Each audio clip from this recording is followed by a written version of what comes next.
Their gatherings may not be as loud or as big as the ones you've likely seen the NRA put together, but gun control advocates are just as opinionated.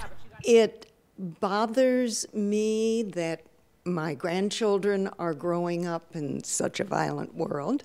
I don't want to be in the woods with somebody that has to have a 30-round clip. I would support a ban on certain military kinds of weapons. The gun facilitates the act.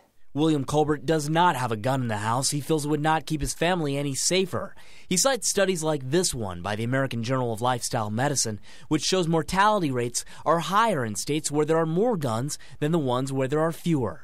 You know, modernity here and civil society, we can start relying on data and being more data-driven for a policy instead of this ennobled emotion that is often misguided.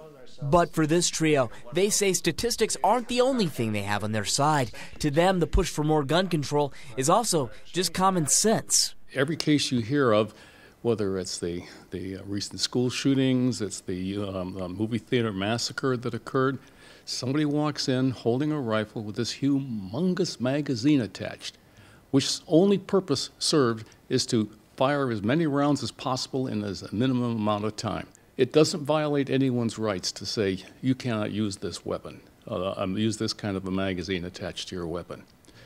And they should be banned. Frank Green says he has experience with the guns. He served in the military. The same goes for Knoxville resident Doug Viam. He simply feels Americans need to take a harder look at the adage, guns don't kill people, people kill people.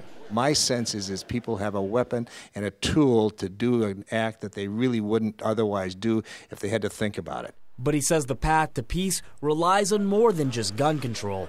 Viam thinks the country needs to also reassess itself from a moral perspective. It has to be a willful stopping of the violence. We have not, as Christians, addressed that issue. We simply do not act on turning the other cheek. John Henry for Fox 43, 10 o'clock News.